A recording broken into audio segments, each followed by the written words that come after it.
Okay, hopefully everyone can see the main slide as a slide. So my talk is on the role of heat-stable enzymes on the shelf life of in the shelf life of milk powder, the importance that they have. So this topic originated with Patrick Flynn.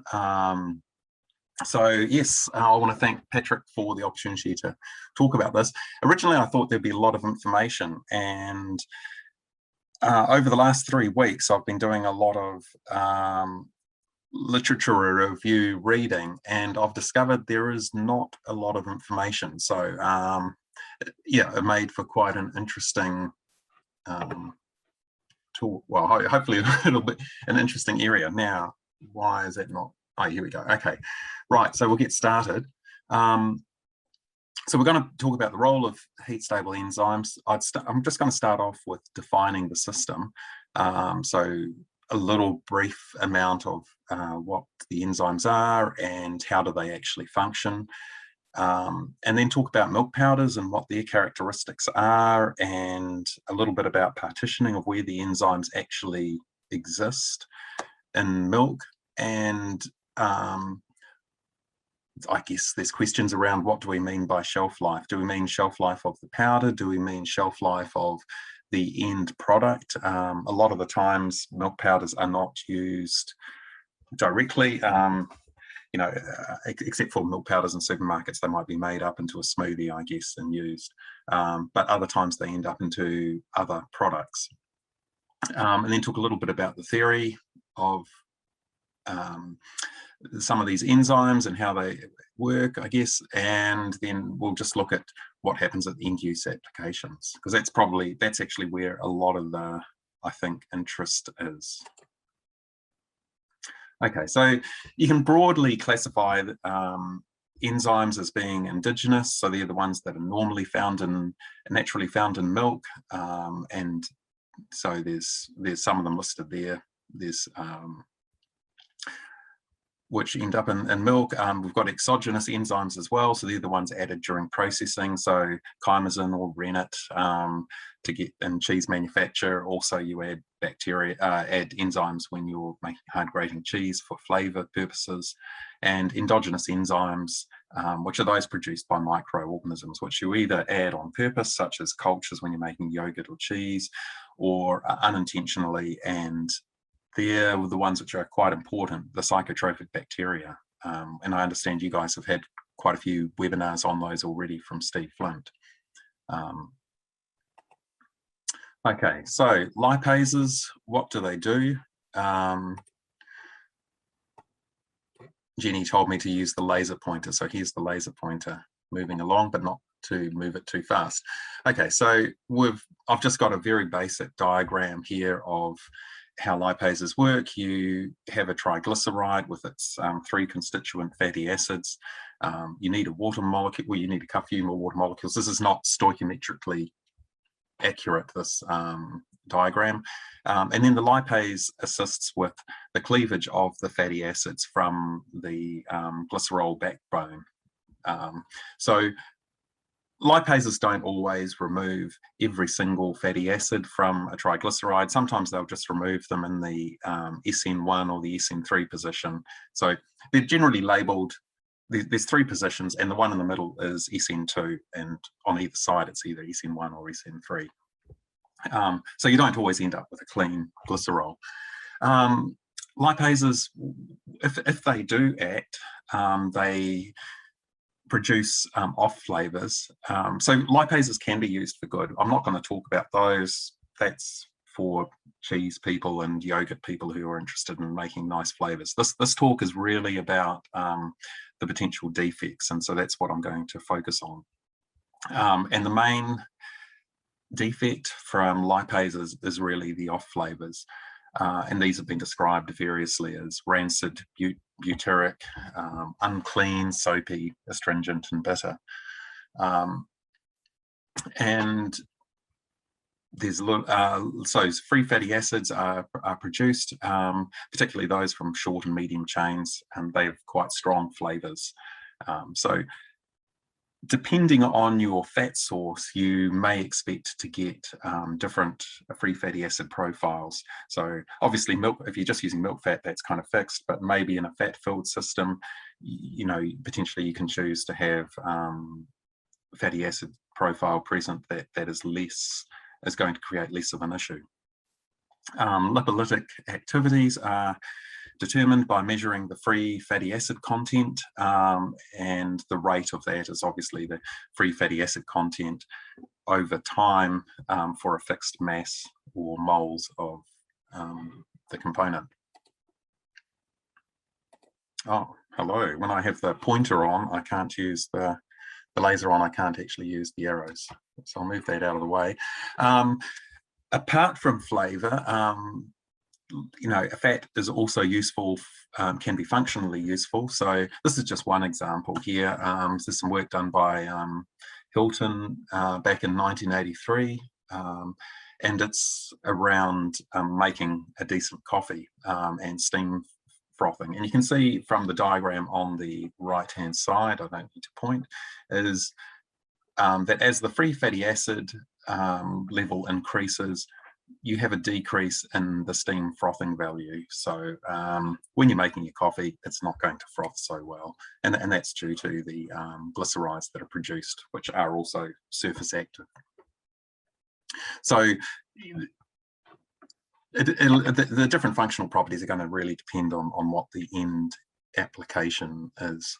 I did find it curious that people were researching milk frothing back in 1983. In New Zealand, we didn't get decent coffee probably until the 90s. So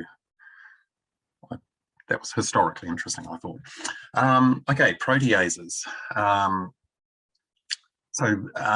Peptides are made up of amino acids, and there's a peptide bond that joins them all.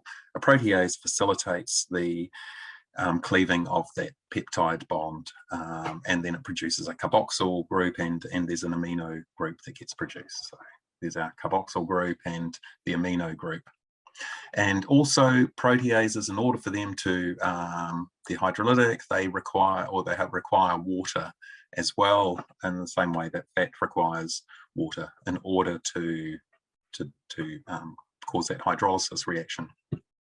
So off flavors produced by protease enzymes have been described as astringent, brothy, and bitter.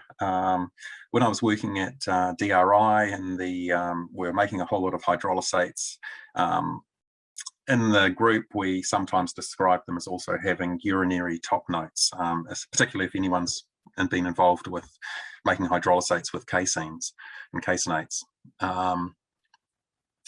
Hopefully you're never going to get that bad with, or not quite that bad with, in this sort of system. Proteolytic activity is determined by, or degree of hydrolysis is basically determined by measuring the amino group, so which is a proxy for the cleaved bonds.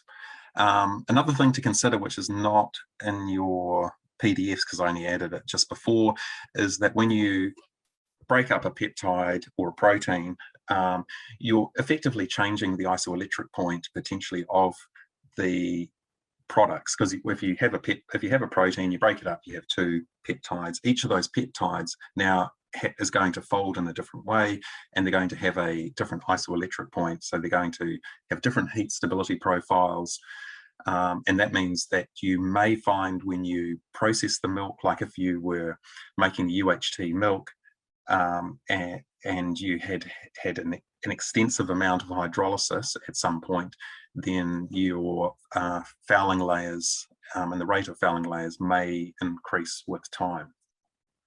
But as we'll find out later on, spoiler alert, proteases do not do a lot in actual milk powders while they're milk powders. So if there's going to be a hassle with the final UHT product, the hydrolysis would have had to have happened really before you've turned it into a powder.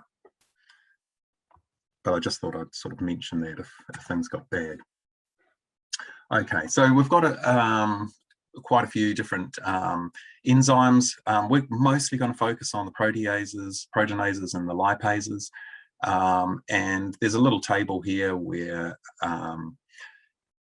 where you can see that these sort of four main ones are present in raw milk. The lipoprotein lipase gets knocked out fairly easily under low temperatures. So pasteurization, it's absent, and in milk powders, it's obviously absent as well, as long as they've been pasteurized.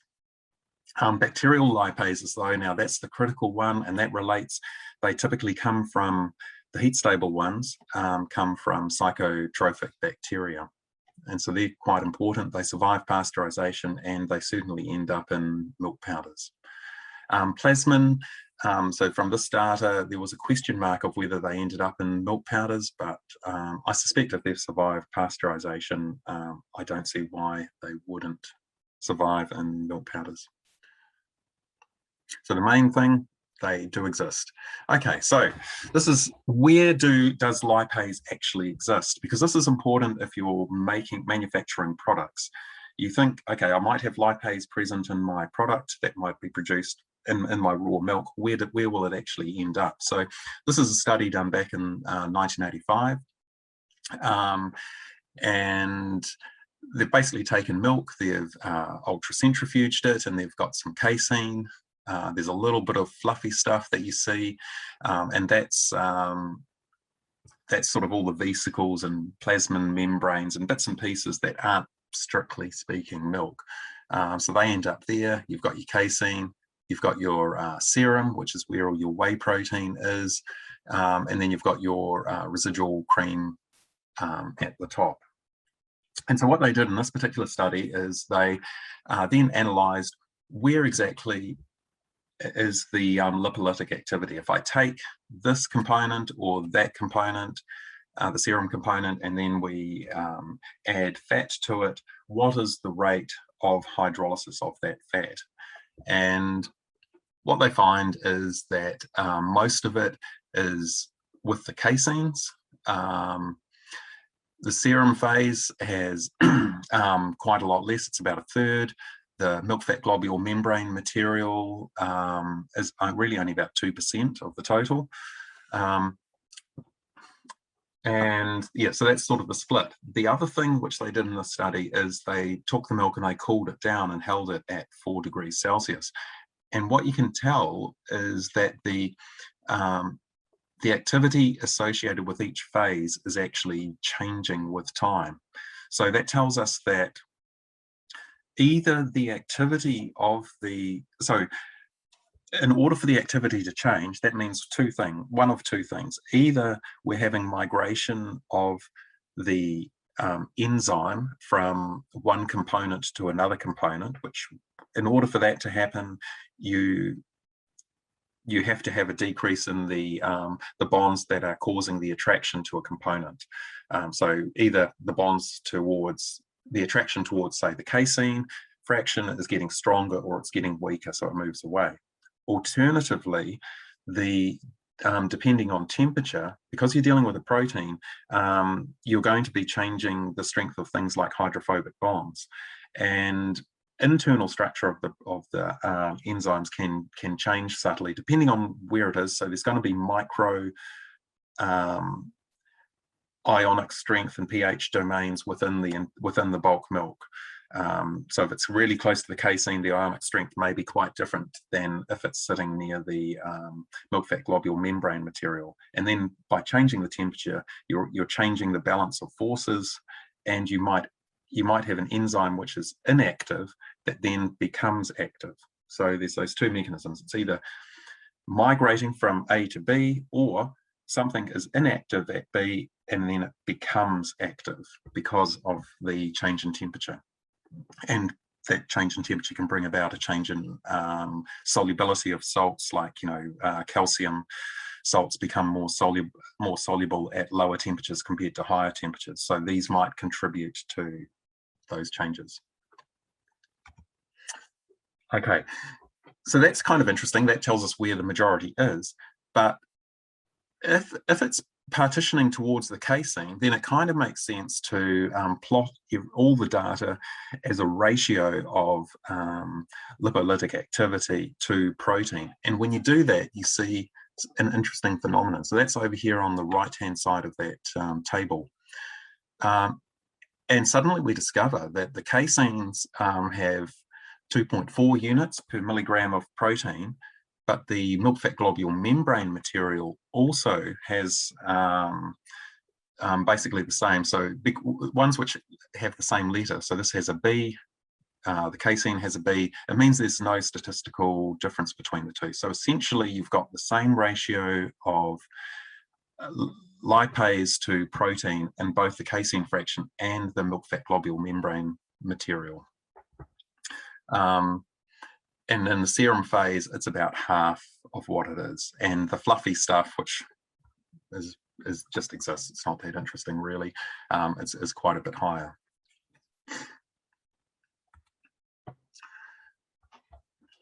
Okay, so if we think about where our lipase is, if we take raw milk and separate it into skim, and then we take the skim milk and we rennet it and separate the whey, and then take those two fractions and make an emulsion with a given amount of butter oil.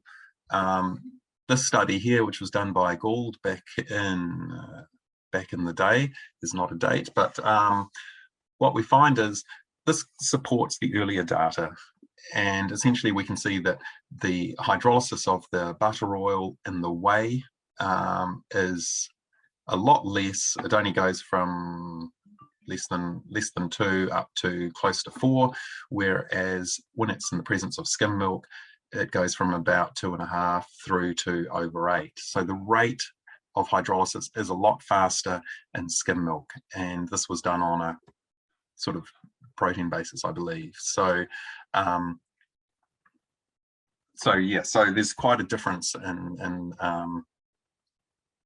the rate of hydration. So what does this mean? What I did is I thought it would be interesting to, because a lot of this data has been collected back in the 50s, 60s, and 70s, and we've got a lot of new products now. So I thought it would be interesting to use that data of association with lipase to casein ratio and lipase to whey protein ratio, and calculate sort of theoretically what you might expect lipase distribution in a range of products. So we've got micellar casein isolate over here. So that's like I've assumed for this particular calculation that it's 100% casein. Typically micellar caseins aren't. They're more 90, 10, or the 95/5 casein whey ratio. And then I've kind of put them in order. So your micellar casein is much higher, would have more lipase concentration than an NPC 85. NPC 56 is obvious. So an NPC 56 and a WPC 80, you might expect those to have a similar lipase to, a lipase concentration in each of those products. And skim milk is going to be a bit less, mainly because the protein content is less. And then a WPC 35 is even, you'd expect that to be less again. So the caveat here is this calculation has just assumed that all that's important is the lipase to casein and lipase to whey ratios. However, when you're manufacturing these products, like a WPC might be made from acid whey. Acid casein manufacture. It could be made from rennet manufacture. And so there's obviously clearly quite a difference in pH and a difference in ionic strength. So whether that's actually, this number holds for both acid whey WPC 35 and a cheese whey WPC 35, I don't know. But it's just there as a kind of this is what you might expect. And also for a lot of these products, there's a lot of membrane processing where you're adding water, you're drastically changing the ionic strength, the pHs are changing, solubility constants are changing, and therefore you may well expect association with and partitioning with any particular phase to change. But there is no data for any that I've found for lipase concentrations in any modern products. Okay. So there's a requirement for enzymes to be in contact with water, and so you can have the situation where an enzyme might, by chance, be in contact with water, be in contact with substrate, but then all it can do in a dry powder is cleave the bond of that particular substrate. For the reaction to continue, there is a requirement for molecular mobility. Either the enzyme moves to where the substrate is, or fresh substrate moves to where the enzyme is. There's a classic sort of picture that you see in a lot of university courses and in phenema and things like that. And this is water activity and a whole lot of reactions. Now, milk powders are somewhere in the range of 0.2. And according to this diagram, enzyme activity should be pretty much nothing. And there's been some work that's been done on this. This is done with alcohol dehydrogenase. I couldn't find any work that was done with lipases or proteases, so we work with what we've got. The main thing here was that they found that they could get, so with water activity, where's the enzyme activity? It's over here. They had down at the low end of 0.25 perhaps, they were still detecting a rate of reaction. And the interesting thing was they found that the rate of reaction was logarithmically associated with water activity. And they put that down to being all about diffusion, molecular mobility and diffusion. And the other interesting thing, and this is what's critical for milk powders, is that it's reversible. So I could have an enzyme that has a reaction of about 0.001. I might take that powder, rehydrate it, the water activity shoots up to 1 perhaps, and we're going to have a reaction rate suddenly is going to be, 10,000 times faster when it's reconstituted. So it becomes inactive or close to inactive, but it still retains the ability to be active once you reconstitute. Okay, so we've mentioned that, no data indicating that protease activity occurs at low water concentrations. In that previous graph, we saw that between 0.2 and 0.3, there was a 10-fold increase because of that logarithmic relationship. So if the water activity levels change of the powder, then potentially you might expect a 10-fold increase in those kinetics, and maybe that will be sufficient to see a change in powder in 1 year that under today's system, or if you have a system where you've only got 0.2, you won't see that change until 10 years, but suddenly you might see it in 1 year. So that 10-fold increase could potentially be important. And, if there was pressure at the plant to increase that water content a little bit, or potentially you've got a powder where you change the packaging and the water vapor transmission rate from the atmosphere to the powder is a bit faster because you're selling into the tropics or something like that, then that water activity may push up and you may actually find accelerated kinetics there, and you might actually find that proteases become important. But if your water activity is low, there shouldn't be an issue.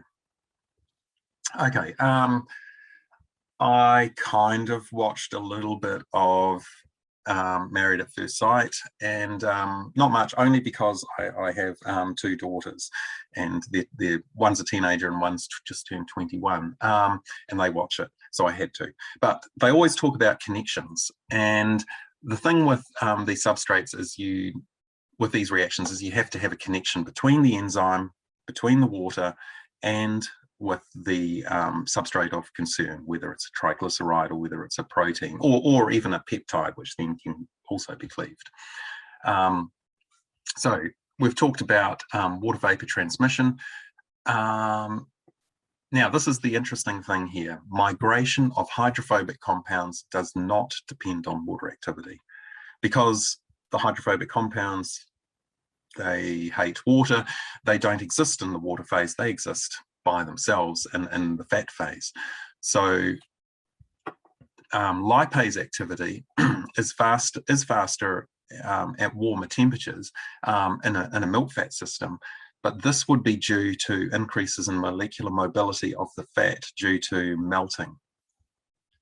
So if you've got a cold powder and you've got, then the milk fat is going to be pretty much 100% crystalline or solid, then there's going to be little molecular mobility. So you wouldn't expect the lipase, even if it's present on the surface of the fat globule, to actually do much. But as you increase in temperature, then you're getting some of those smaller free fatty, some of those smaller fats who are coming into melting and becoming liquid, and they can migrate to where the enzyme is and can be acted on. And once you get up to higher temperatures like 20 to 30, particularly closer to 30, then you're getting a lot closer to having most of the milk fat in a liquid phase, and then you would expect to have high rates of activity.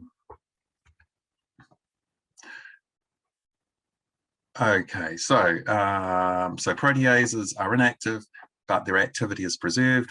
We sort of mentioned that. So if you take the powder and you put it in a high water activity product, then you should actually be concerned about whether or not you had proteases present in your powder, because it will affect your end customer. You won't have a problem with your powder. You can hold your powder for 1 year, 2 years. You can do all of your product specification application tests, and they will pass, not a problem.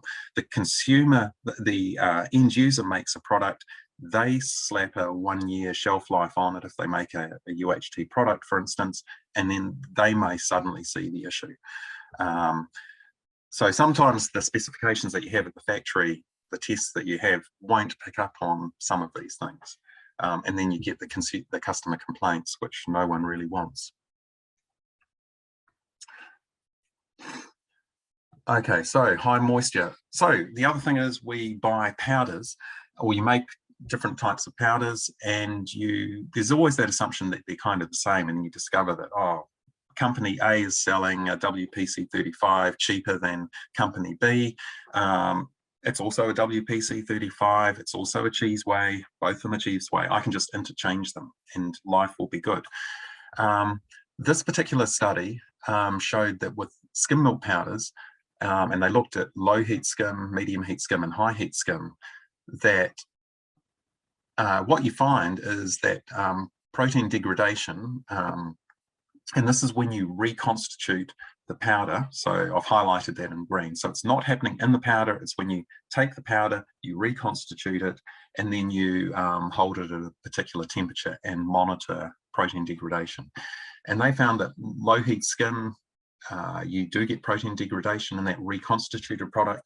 But with medium heat skim, they had company A was behaving very similar to a low heat skim, but company B, their product was behaving, had hardly any protein degradation and was behaving much more like a high heat skim milk powder. So this is kind of an important thing for whoever organizes, ingredient supply with your companies, is to, just because it's got the same name, and it doesn't mean that it's the same product and it will behave the same. So interchanging products from different companies may cause you problems down the line. So it might be something to consider anyway. Okay, so low water activities, you don't have that diffusion, we've talked about that, and there's the exception is for where there's fat. And what people have found with some enzymes is that they can operate right down at very, very low water activities because the enzyme is still active and they don't actually need hardly any water, almost below the monomolecular layer of water. And this has been confirmed in various studies on lipolysis in full fat milk powder. And I should add that sometimes the downstream product, I mentioned before that they might have high water activities. where suddenly lipases, they might cause more issues, but the lipases may be active in products which also have a low water activity, such as chocolates as well. So there's something to consider there when thinking about your consumer. So this is a milk powder where you've got the ordinary milk powder, and you can see that the lipase activity is very low. In fact, there's nothing really happening in the zone. There's around 0.2 of where the milk powder is. But when they've got a milk powder which has added lipase from Pseudomonas fluorescens, which is one of those psychotropic bacteria, you can see that at 0.2, you're having quite significant levels of lipolysis, and over the shelf life of that whole milk powder, you will get flavour defects. And this organism is known to produce heat-stable lipases, so even high heat treatments, it's not going to solve your problem. So the issue there is really happening on farm. So what can we do to minimise this? Okay, so these psychotropic bacteria, they will grow under cold conditions. They're present in the raw milk. And the way that they can get into the raw milk is through the plant on the farm. If they could be carried onto the teats of the cow, and then they can end up into the milk that way. There's a number of different ways where they can end up into the system. So if you are having a problem, then you need to start looking at how you're handling your milk. Like, what is the time from milking, getting that time temperature profile to cool down to below 6 degrees? Are you, if you can increase that rate of cooling, and then get the milk from the farm to the factory in time to then process and pasteurize, so you can minimize psychotropic growth. There's also milk lipoprotein, which is present. So that's the native milk lipase. That's the one which is easily knocked out by pasteurization. And generally, it doesn't make too much of a difference until you damage the milk fat globule membrane. And so the damage can be caused by things like pumping. If you've got a lot of shaking around in the milk tanker, before the milk tank is full, if it's sloshing a lot, you may actually get some issues there, particularly if you're transporting long distances. Okay, there's been early research which showed that the milk lipoprotein, if you heat the process, heat the milk 60 degrees for 20 minutes, batch process. I think this is a 1950s paper. Then they showed quite clearly that you can decrease or eliminate lipolysis on storage. So turning to manufacturing, the data seems to show that whether you freeze dry or spray dry, it makes little difference to the enzymes from some of these psychotropic bacteria. Heat treatment, bacterial lipase, you can decrease it in non-fat dry milk with low heat and high heat. So the decrease is with sort of typical pasteurization, somewhere between that, around the 20% zone, whereas to giving it a high heat treatment of 110 degrees for 2 minutes, you're still only knocking it down by somewhere close to 60%. So it's still going to be present in your milk powder.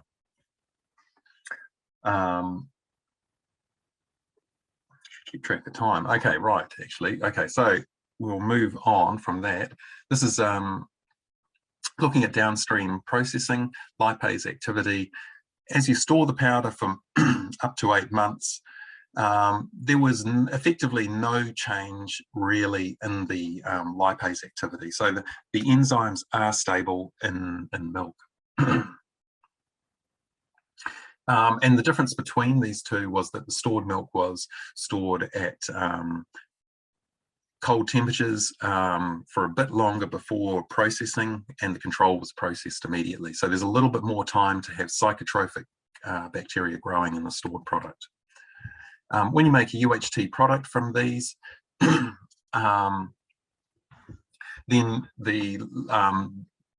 and you store the product, you have different, what have we got here? Sorry, I've lost my train of thought. Cold storage, okay, right, we've talked about that. Okay, so storage of the powder does not really affect the lipase activity in UHT milk. Why did I say that? Okay, so lipases and proteases were reactivated upon storage, and their activity was greater in UHT milks that were processed from powders from the stored raw milk. And that's because the stored raw milk has had that psychotrophic growth where there are higher levels of psychotrophic heat-stable lipases, so they're present. And then if we store the UHT milk, if we store it at 3 degrees Celsius, you'll notice that you do get you are getting lipase action, but the kinetics there are a lot slower than they are at 25 degrees. So it's also thinking about cold chain and how the product's going to be shipped might be important.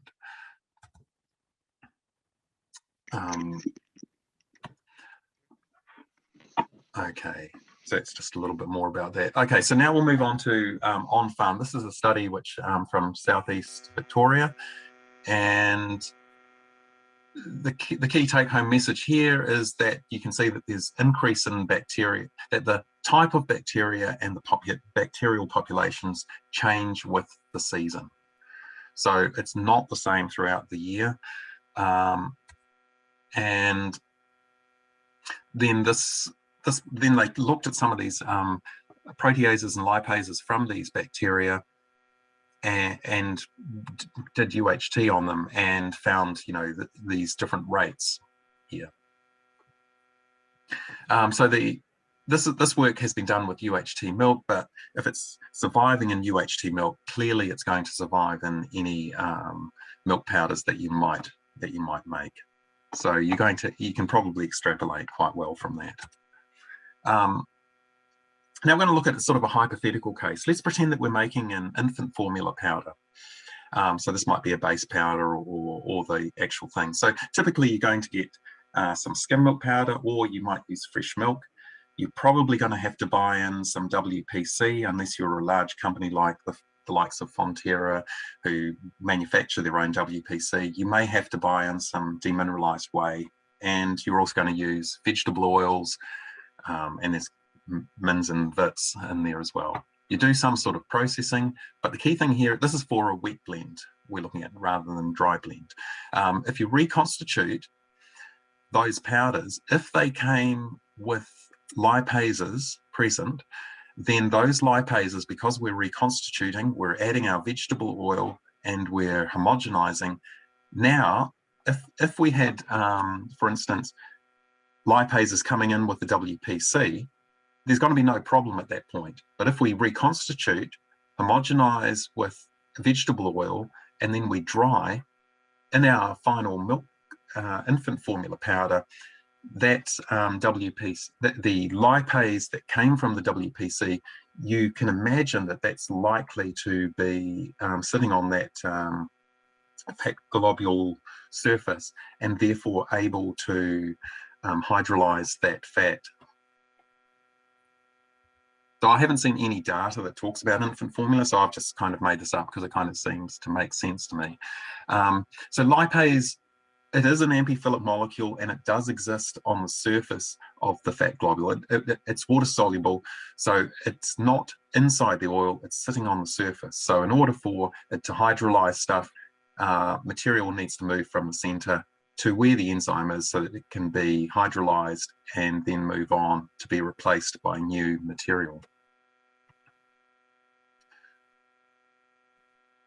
Okay, so in an infant formula, the key thing there is that you've got vegetable oil, which I mentioned earlier is liquid at all temperatures. So you can expect to have a high rate of molecular mobility of that oil, which means that the rate of reaction, if that lipase is present, could potentially be quite fast. Now, let's pretend again, go back to your supplying. You're getting a whey powder, and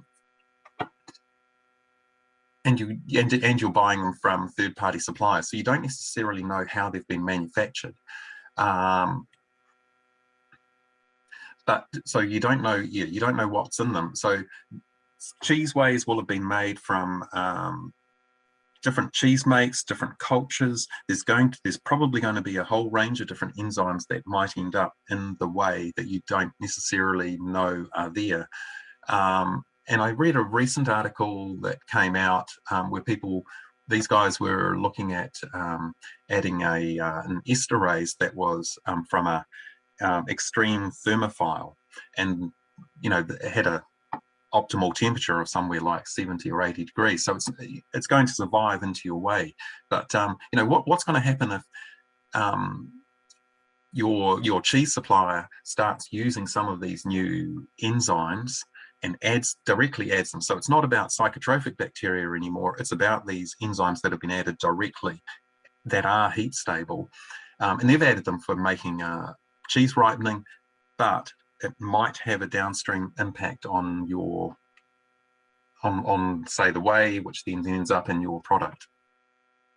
Okay, we've talked about molecular mobility. So the focus so far, we've been thinking about proteases and lipases, but there are sort of other enzymes in the world. So there's a list of them here: lactoperoxidase, catalase, xanthine oxidase, etc. And this little diagram here, this is from some work coming out of Marianne Drake's work from the States. And she's basically saying, is it going to have an impact on the final flavour? So there's a few of them here which look like, they could.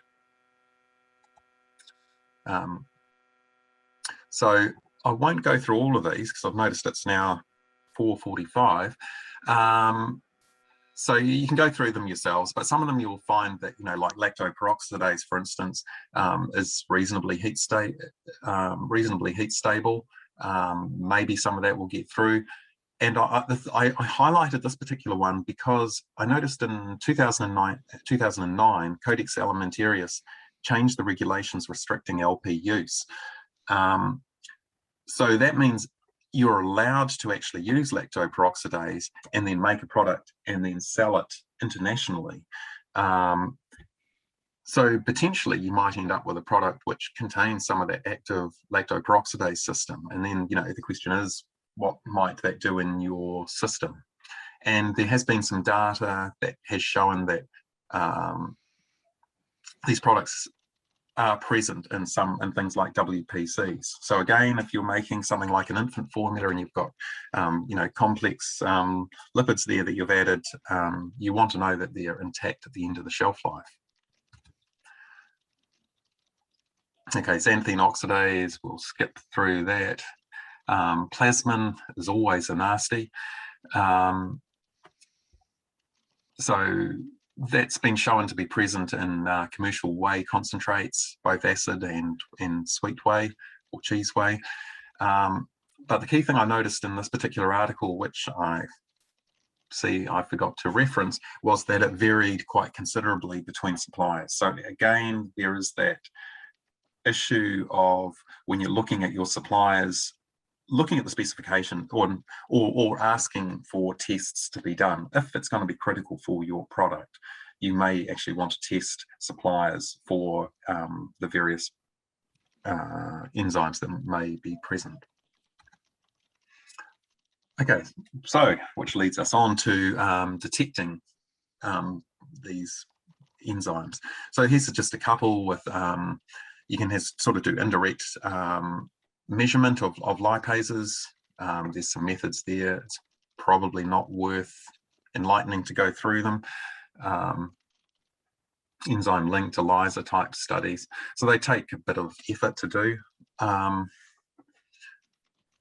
Most of these, what you're doing is you're adding milk fat to it, and then you're measure, or you want to know what is the rate of change in the products of the lipase activity. But if you've got a customer complaint where you've already got a lot of lipolysis has already occurred, then you're in that situation where it's like, well, what am I actually measuring? Because you're not too sure. So people add synthetic substrates to the system, and one which I hadn't read too much about lipase stuff before, but some of these synthetic triglycerols contain fatty acids which have an odd number of carbon atoms. So in milk systems, it's always a nice sort of even number. So if you have an odd number of carbon atoms, it means if a fatty acid turns up and it's an odd number, you know that had to have come from the synthetic material that you added to the milk at the start of the test. So, and there's just a few where they've spiked it with a fatty acid with 7 carbons, so heptanoic. And they've got some data here that shows that it gives good resolution for measuring lipase activity. Then they, in this particular one, they compared it with a standard method from Food Science Australia, and you know, the R squared here is pretty low, 0.68. So why is there all this variation? And this is worth highlighting, is that different methods for detecting lipase activity, they may actually operate at different pHs. And in this instance, the lipase assay that they were analysing had a pH of 6, whereas the Food Science Australia method was pH of 8. So, you know, the activity of enzymes varies greatly depending on the pH. So that this variation may simply just be due to pH effects rather than something that's inherently wrong in the test. But I always feel that if you're doing a test, you want it to reflect what's happening in the real situation. So you almost want to go, if it's a customer complaint, you want to find out what is the pH of their product, and then develop your test so that it mimics what's happening in their product, rather than, you know, doing a test at, say, pH 8 when they're talking about a yogurt at pH 4.5. You know, what you sort of wonder what the point is. Or vice versa. You know, if you had a test at 4.5, but they had a product which was sitting at 7, then, you know, so horses for courses. So this is one where there was a customer complaint. They used a standard method and they had some strange results. They then analysed using the heptanoic acid addition, or the triglyceride which had heptanoic acid attached to it, and they had much nicer results. So there's a little bit of validation there. If you want to know more about heat-stable enzymes, I am not the person to, the source, so we're talking about the psychotropic bacteria, I'm not the person to ask. That's Steve Flint, and I understand you guys have had, and people have had a few webinars on this topic from Steve.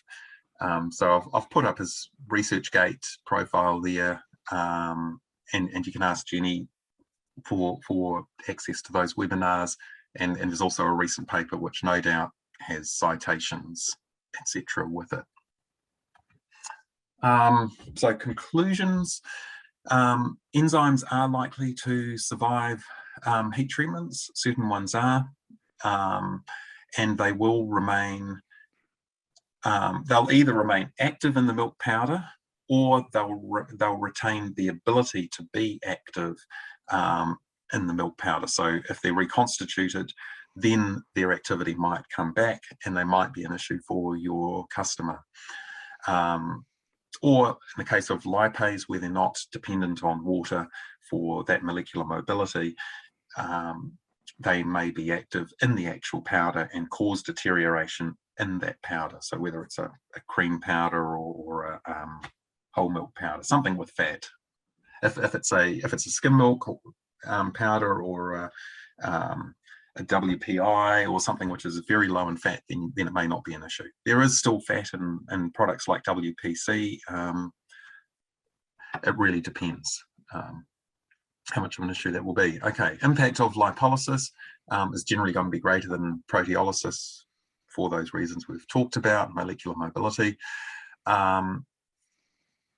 To improve products, it may require differential processing of your raw milk. So you may, if you know that your milk, because of that seasonality effect, at certain times of the year is going to be high in psychotrophic bacteria, which are likely to produce these enzymes, then you may choose to make a different product at that time of the year than one which is destined, or hold the product and over the winter months, whichever way around it was, and and give that to the customer who wants to make a UHT product or make something a high value product like an infant formula, and the product which is more likely to have enzymes, you may want to use that for other customers.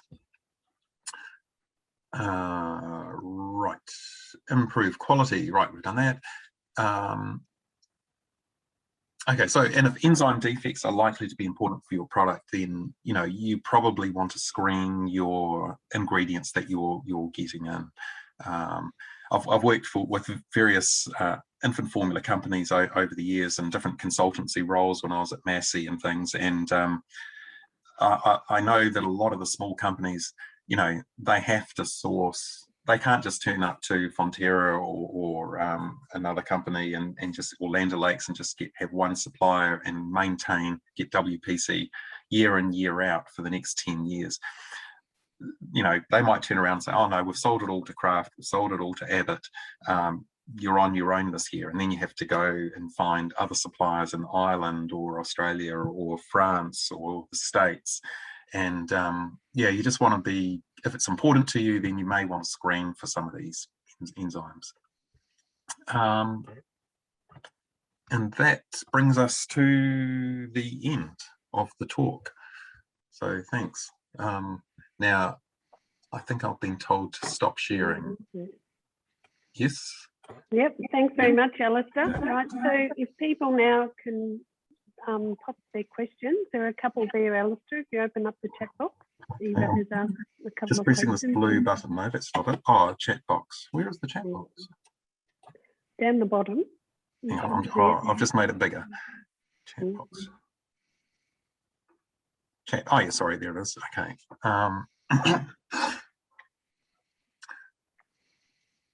So what is so here's question one. What is acceptable or unacceptable LOD? Oh, what is that? So, can someone help me out with that acronym? Is it Eva, would you like to unmute yourself and ask the question?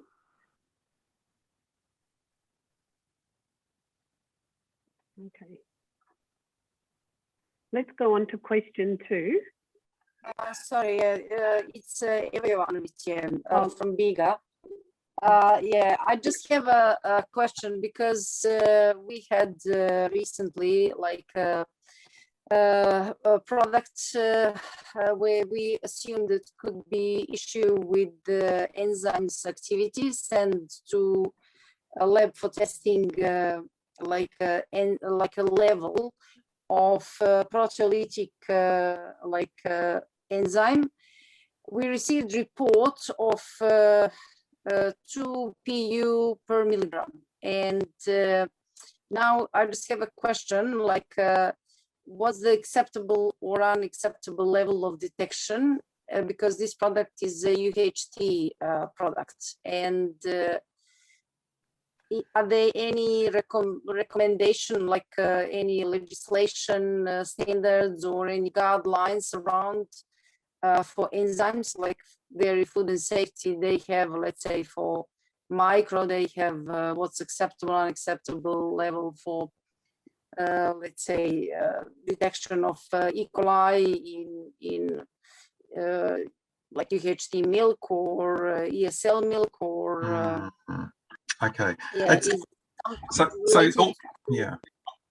So this really just says that you've got enzyme present, but what what's kind of whether it's important in your UHT product, I guess it's going to depend on the temperature that your UHT product is stored at. So if it's ambient temperature. Ambient and temperature. Shelf life about ambient temperature, shelf life about 6 months. And now we just have a question: is this presence of or detection of this level of enzymes gonna cut the shelf life of this product, and how that's gonna happen, when we are talking about sensory, about appearance of the product, and smell and taste. And I suppose the approach that I would take is I would look at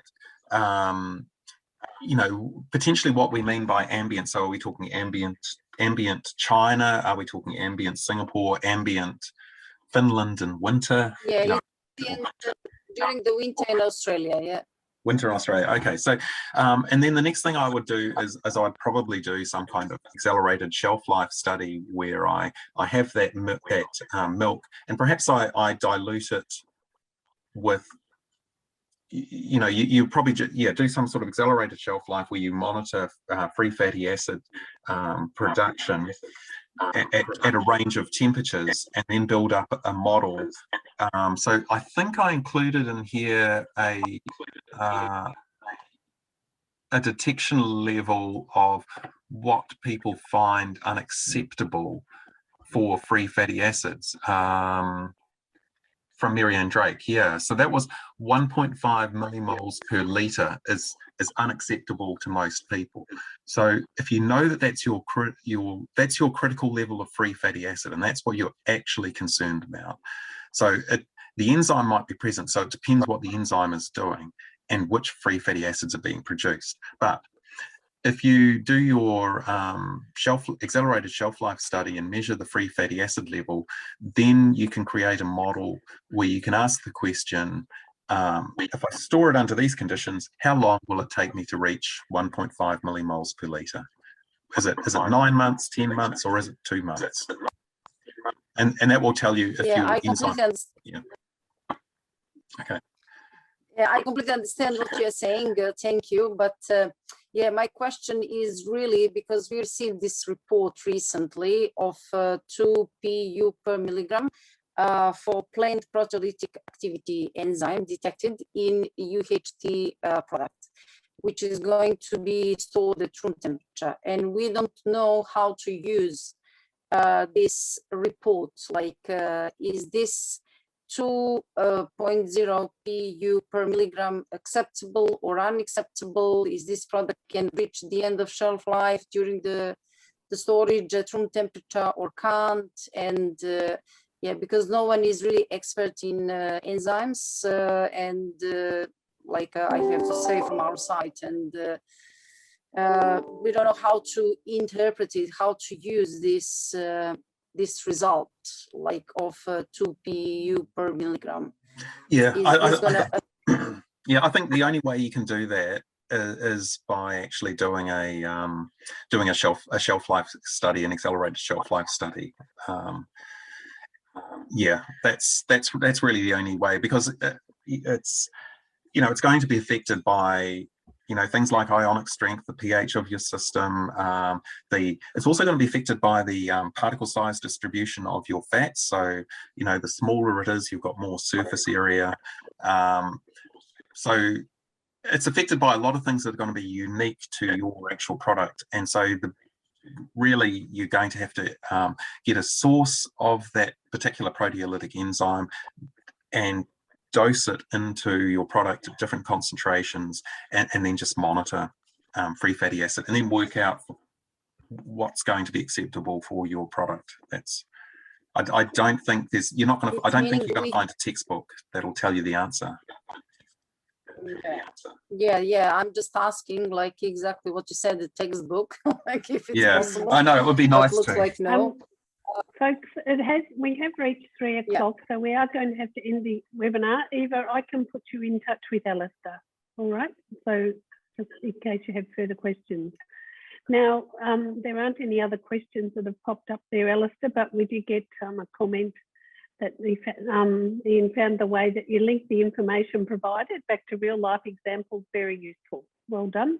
Okay, so thank you. Okay, I've just putting in a link there. If you'd like to copy that link to give us feedback on the webinar, that would be really good. Alistair, thank you so much for all the work you put into that. Pretty amazing, seeing as you were having problems finding information and then we've run over the hour. So thanks so much. Okay, you're welcome. Thanks everyone for coming along. So yeah, no, it was good.